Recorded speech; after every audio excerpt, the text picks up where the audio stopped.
Okay. Now be careful what you say, because now you are recorded. Thank you.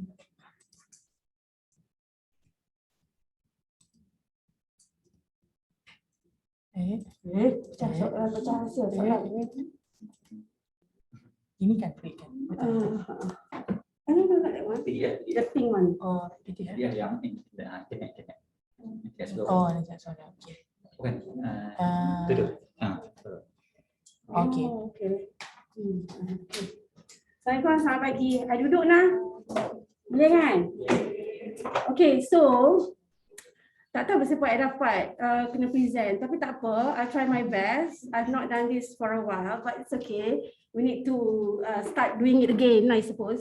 So my topic is fluid in dengue. So because I have 20 minutes, I had to really choose the subtopics I had to cover in the talk. So basically, my reference is the book, the book, the HKL book, as well as the CPG Dengue 2015. So this book is 2021 by HKL. So it's slightly more recent than the CPG. Right, so the slides are made up of both references, so it's a mix lah. It's a mix of both references. So we'll go ahead and start the talk. So basically, I'll be covering the principles of fluid in dengue, just a slide on that, and then when to give, what to give, and then how to give it. Alright, how to give the fluid. So bila nak bagi, apa nak bagi, macam mana nak bagi, macam tu. So nombor 5 tu, I forgot what I wanted to say, so I left it like that. So it's obvious that I did it last minute. So anyways, so I'm supposed to add on the subtopic there, but regardless. Okay, so principles of dengue, of fluid management in dengue. So basically, with any fluid resuscitation in patients, in any patients lah, basically you want to restore the intravascular volume. Okay, so kalau patient tu is dehydrated, you want to put it back. Whatever that has been lost, you want to reinstall whatever that has been lost by the patient. And at the same time, while doing that, you need to preserve the glycocalyx. I think Dr. Koi mentioned something about glycocalyx. So if it wasn't clear, glycocalyx is actually the layer that is overlaying you punya endothelial. Endothelial tu is yang capillary you tu. So actually there's a layer, they call it glycocalyx, yang maintain the integrity of the endothelial layer. Now, so they tak become leaky. So what happens in dengue, like Dr. Karim said, it becomes leaky because this layer is lost. So later on, within the next few slides, you will see that certain fluids that we give may influence the integrity of the glycocalyx. Yeah? So if you give something, it may make it worse or it may improve the glycocalyx. So, but of course, again, glycocalyx ni ada baru kot, quite recent juga. I think they start talking about this layer. So I also initially I thought it was just the intercellular junction ni kan, yang cleft tu. You perasan tak ni? So usually the fluid kan, what I thought was previously the fluid will just pass through the cleft between the endothelial cells. But now they found that there's actually this layer, sugar layer lah. Glyco tu kan gula kan. So there's a layer here that helps to protect, to separate between these two. This is intraluminal, you punya RBC, and this is the capillary wall lah basically. So the movement tu is practically is basically governed by the glycocalyx. So kalau yang tu jadi leaky, then fluid akan masuk, jadi third space loss lah. Okay, so that's how dengue patient, they lose fluid from intravascular volume and intravascular space. Okay, so that's a bit about the glycocalyx. I will mention this again later. So when to give? So I go straight to the point in question lah. So basically, IV fluid should only be started if the patient exhibit warning signs. Warning sign Dr. Goyam dah cover. Apa nama kau punya tu? Tu kan? Setelah. So yang tu bagi fluid. Macam tu. Otherwise, if the patient can take orally, you ask them to take orally. Okay. But most of our patients yang can take orally, we would have managed them as outpatient. Betul. So mainly the ones that comes to us, referred case to us, from KK and whatnot, usually they are unable to take orally or they have warning signs. So for those patients, then you need to start intravenous fluids. So in the febrile phase, basically the fluid loss is because of loss of oral intake. They won't feel like they want to eat, so they don't eat, and then they lose fluid from their fever, and from the sweat, and also they may have diarrhea and vomiting as well. So they lose fluid during the febrile phase via those sources. And then during the critical phase, yang third phase tu lah, because the glycocalyx kan dah leaky dah. So now in addition to whatever that they're not eating, they're losing from their GI, and then now what we are not seeing adalah that loss of fluid via the glycocalyx punya permeability yang lost tu. So that one we are not seeing. Okay. So the aim in this stage adalah to again correct dehydration and replace the ongoing loss lah. Okay, and then during the recovery phase, then at this point you don't give any more fluids because they will reabsorb balik apa yang they have lost into the third phase earlier. Alright, okay, so when to give masa dia warning sign. Okay, so I bagi je lah sikit ni kan, boleh tak kotak sikit macam tu lah. So warning sign, so maksudnya kalau patient refer from KK for the adik-adik and the kalung-kalung, patient refer daripada KK, it should be clear that at which point the patient is presenting to you, whether they have got warning signs. So establish whether there are warning signs or not, because that will influence the management. And in dengue in particular, it's the fluid lah, mainly. So if they have any of the warning signs, then you start them on fluids. So now, what to give? So you dah decide dah. So patient mild, patient kata ada lethargy, ada sakit perut, bila pegang-pegang pun tender, vomit lagi, GI loss lagi. So it's very clear that this patient needs some form of fluid replacement, and the patient is vomiting away, so they can't take orally. So we kena bagi IV lah. So nak bagi apa? Tu dia. Nak bagi apa? Senang je. What to give? Tu dia nak. Tengok. Okay. So what to give? So you ada a few options kan? In your department you ada banyak option. Crystalloid, colloid or blood product. So when to give what? So basically we will start with crystalloids. Okay. Kalau nak cakap tentang study, I'm not going to go into the details of the studies lah, but mainly all of them, even both references, they suggest to start off with crystalloids first. Crystalloid, by that we mean normal saline lah.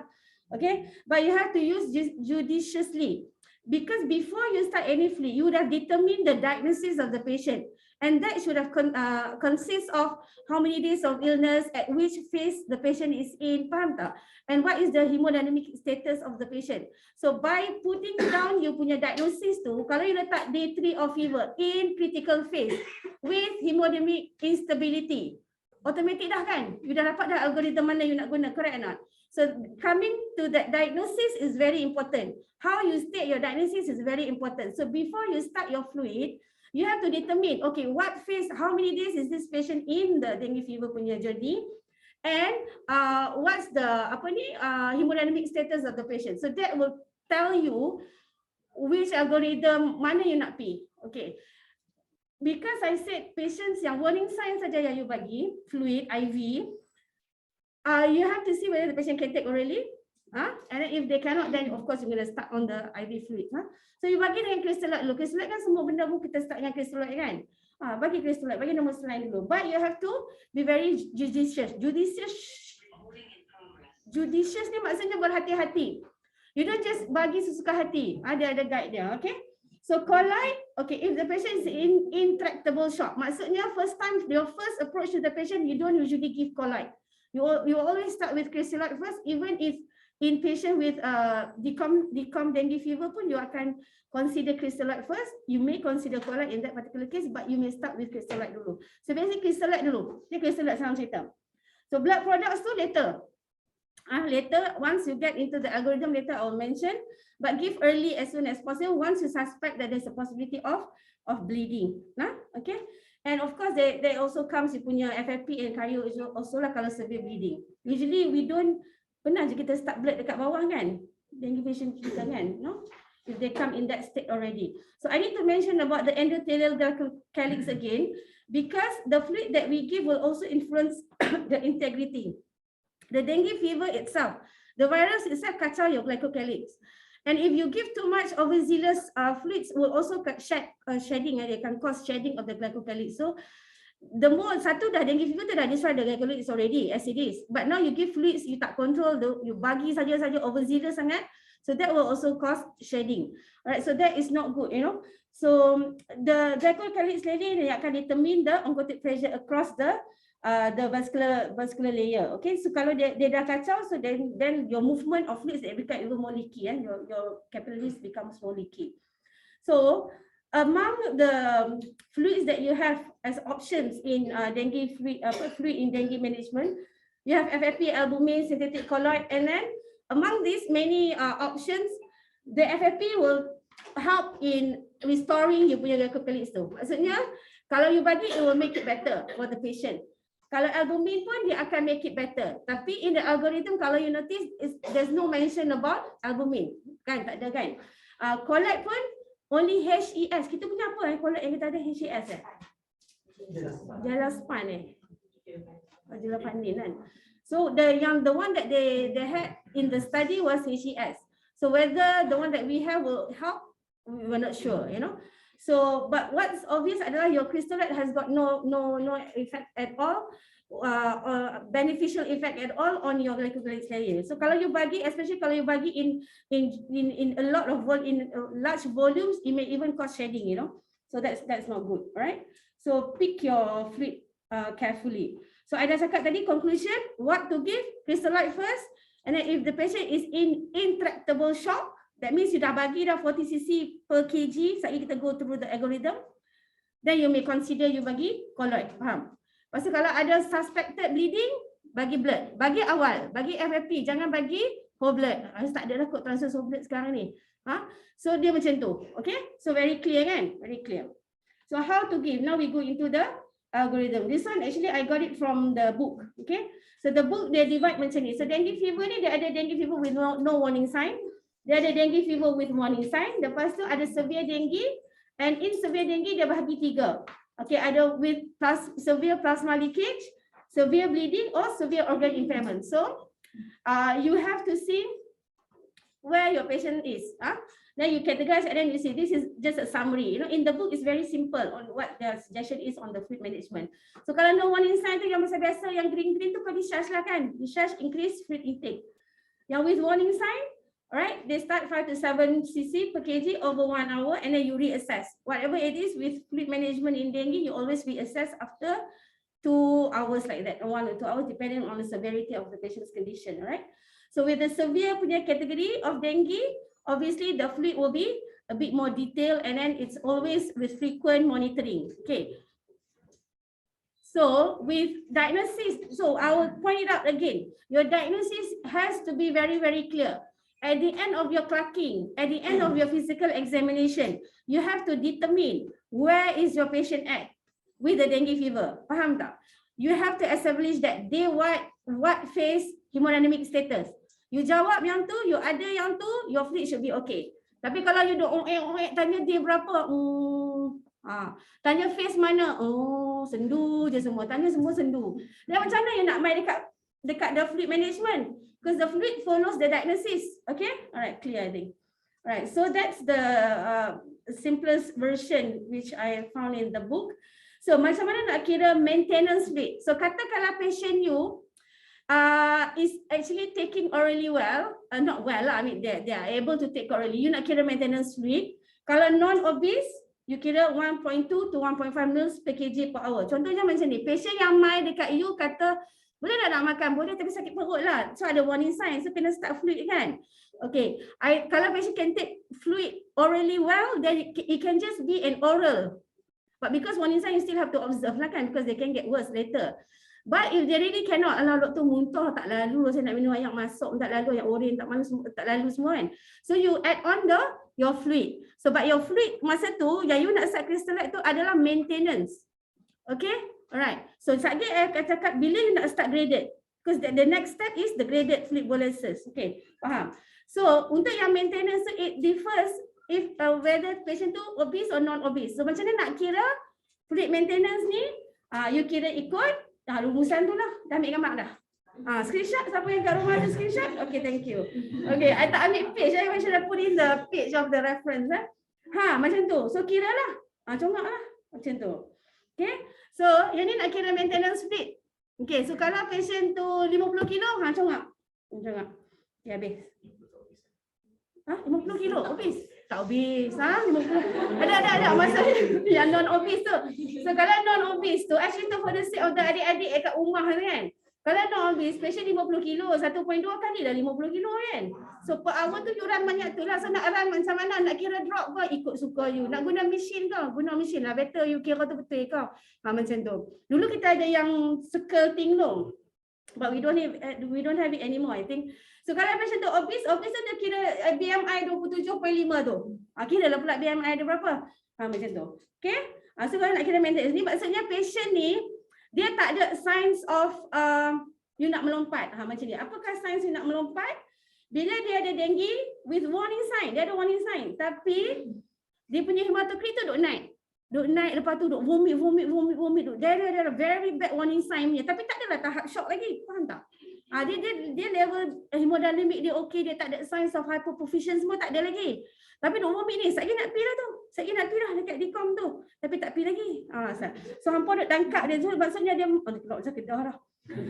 Maksudnya dia main dekat you tu. Dia tengah duk warning sign. Tapi warning sign tak apa nak elok. So dia ada warning sign. Tapi boleh gagah. Biasa dekat wheelchair, dekat yellow tu kan banyak. So I would say that our majority of our dengue patients are the ones yang we do warning sign. Tapi yang mana-mana doktor wheelchair duk boleh main handset macam tu kan. Lepas tu dia ada warning sign pumpang sikit. Tapi tak adalah sampai nak rate lagi. Macam tu. So these are the patients yang you nak start graded fluid bolus. Faham? Jelas I hope it's clear. So patient yang bila you nak start graded fluid bolus because it requires more monitoring. You need to monitor more to hourly like that hematocrit. 2 minutes je. Oh my god, I'm into it, man. Okay, anyways, I'm in it. Okay. So bila this is not me, this is Dr. Yuza punya ni. Okay. Okay. Masa okay, lepas tu so you start lah. Sebab nak start graded fluid bolus tu bila patient you duk teruk ni. Tapi BP okay, tak ada signs of hypoperfusion. Jelas. Okay, habis. Next. So you bagilah macam mana nak bagi. Tu. Gitu. Yang tu dalam CPG ada. Dia signs from CPG. So you start hematokrit memang ambil, start 5, lepas tu sebab kadang-kadang dengue bed pun sekarang I rasa mungkin akan penuh juga. So your patient mungkin akan stay dekat ED lama. So please keep track. Kalau patient you sampai daripada KK. KK ni tak tahulah dia tak buat CME ke apa. Zaz. Okay. So you have to ask the person that said, if you receive the call from the KK, you have to ask them because majority of the patient, the MOs in the KK, they do not know.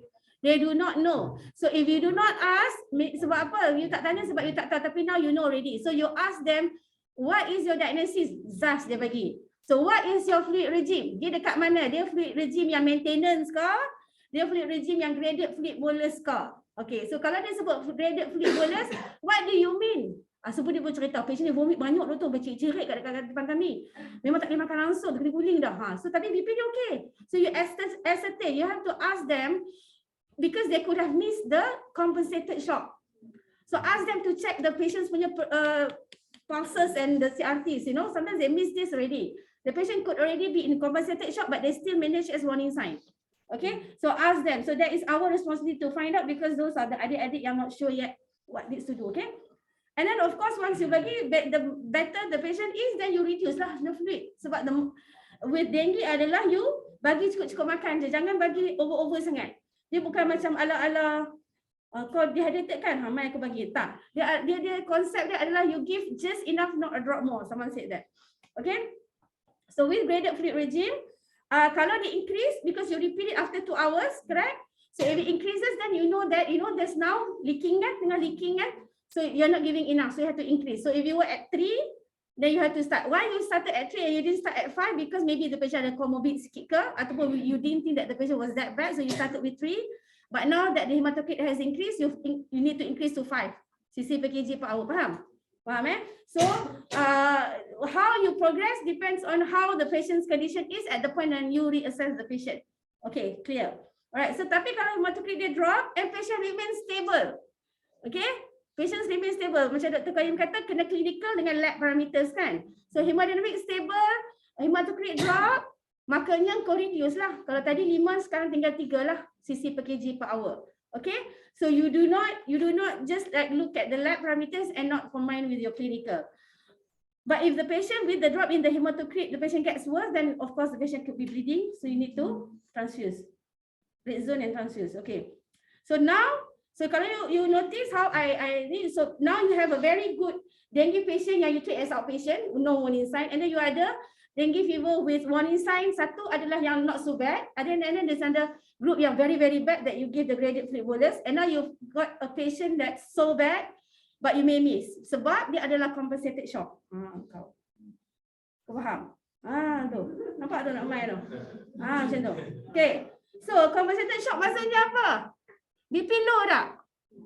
BP tak low. Nah, so I think this one yang kita akan miss. This one yang kita akan miss. Sebab apa? Cek BP 100 systolic. Bagus macam ni 100 systolic dia. No, you have to check for signs of hypoperfusion, CRT. You punya clammy semua tu. Tachycardia. You know, because patient is compensating. They are compensating. They have their sympathetic drive and all that. So they will constrict their peripheries. So they appear they can maintain their BP because of that reason. Narrow pulse pressure dia akan narrow because they are. This is the same concept as immunobleeding patient kan. So so you get a normal BP and that can give you false sense of reassurance. No, check the pulse. That's why Dr. Karim kata touch the patient. Okay, touch the patient. So I won't go through the algorithm because that will take me like probably much longer, which I don't have the time for. Anyways, so kalau you dah determine, so the patient may remain in the same category. Dia dengue with warning sign, dia remain sampai masuk what? Ataupun within the 2-3 hours dekat ED ni dia progress. Kan? Dia progress into compensated and then they go into decompensated. Or they may already come with a compensated shock daripada KK pun. So if they come such like that, you start accordingly. You bagi 5 to 10. Kenapa range? Kenapa tak just 10, doktor? Sebab ada je patient kau yang renal failure kan. Ada je patient yang EF macam sendu-sendu 30% tu. So that's why dia bagi range. Kalau patient you ada issue with fluids, then you give a lower range. You bagi a lower value 560 per kg per hour. And then you bagi, and of course with every fluids management, you akan repeat the hematocrit, you know, upon completion of the bolus. And if you notice, for compensated shock, fluid dia tak sebanyak decomp lagi, for obvious reason, and duration dia longer. Duration dia longer. So kalau patient tu BP 100 bawah 60, 100 bawah 80 lah, 100 bawah 80, dah ada narrow pulse pressure dah tu. Heart rate 120, dah ada tachycardia dah tu, cold and clammy dah tu. Tapi systolic okay lagi kan, above 90 lagi kan. So this is compensated shock. Okay, start 10 cc kalau tak ada contraindication to fluids. And then you repeat. So that you run over 1 hour. Clear And then you go through lah balik baca lah balik benda ni kan. So if they get better after that fluid bolus, then you start them on the graded bolus lah because they got better one. You repeat the hematocrit, they get better. So, and therefore mana dia? Sini kan. So improvement. You dah bagi dah ni yang 5 to 10 tu. Dah improve dah. Improve macam mana hematocrit? Okay bagai kan. So you pergilah kat graded bolus ni. Macam tu. Tapi kalau kata no, they did not get better clinically, perfusion is still low, and then you see, if they are still like that, hematocrit is increasing, then that means you need the second bolus. So this one, yang dia kata consider colloid. Okay. So at this point, you can give colloid already. And then again, the amount is like this. So it's all about 1 hour because the BP is still alright. The patient is still compensating. But if his hematocrit low, then that means maybe the patient is bleeding, so give blood. Alright. So that's that. So now we're gonna go into decomp. Nah, BP low, BP normal. BP dah low dah. Ni you prepare lah, siap-siap mentally and physically the possibility that the patient may not make it. Alright. So with dah BP dia low, takkan you nak bagi over 1 hour. Logik lah kan. You bagi over shorter duration and larger volume, 20 ml per kg. Within 50 to 30 minutes. Okay.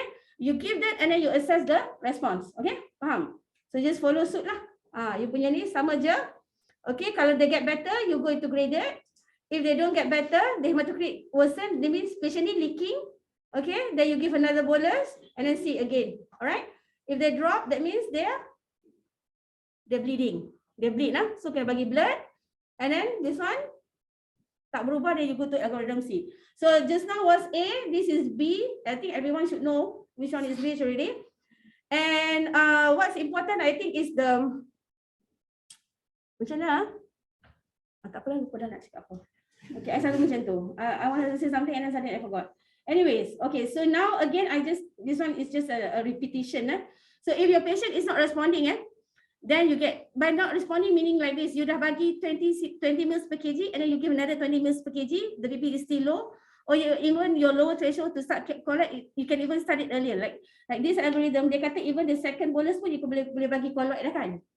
You tengok tak kat sini kan. Kalau it's not getting better, even here they already put in colloid. So your second fluid, bukanlah bolus, that 1 hour punya fluid tu can already be colloid kat situ Okay, macam tu. Yang ni fluid reversal tak mau cover lah, tak sempat. Okay, what to do if the patient does not get better? So this is the algorithm C.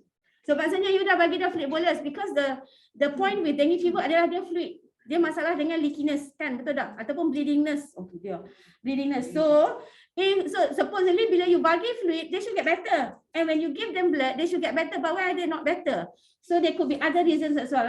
Yang ni is a bit more advanced. You need to do all your echo, your focus thingy, to find out where the patient is lah. So these are the few explanations why the patient remains in hypotensive state despite the volume that they've given. Correct? Okay, so these are the ones yang dekat rate yang you melompat, semua NS semua dah turun, semua tu collaboration dan masa tu. Okay, so like that. So there could be other reason why. The reason that you need to know this adalah so that you know that fluid is not the only solution. Kalau you kata, oh this is dengue fever in decompensated shock, so what would you do? You akan kata apa? Bagi fluid lah. Fluid kan. Wahal, it could be other things as well, and other things are needed. For example, in cytokine stock, you need your vasopressors to come in addition to your fluid. So when your patients are not improving with 2 boluses of colloids ataupun crystalloid, you have to already consider the algorithm C ni. Algorithm C kena masuk dah. Jangan selepas berapa liter? 5 liter normal saline. Ambil kau. Satgi, siap. Overload. Okay. So this is just to make you aware that there are other things that could come with together with your dengue fever. Alright. So that's that. Thank you for your attention. Sekian. No time for questions. Kita same questions with the guys. Nanti kita buat macam with the presentation, kita buat macam forum lah tu sikit. Untuk clarify things. Ya. Tak ada keluar siapa? Okay, I'm done. Firstly.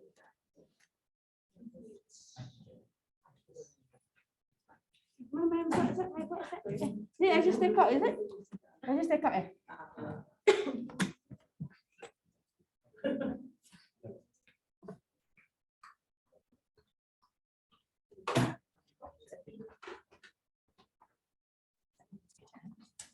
You nak kat mana?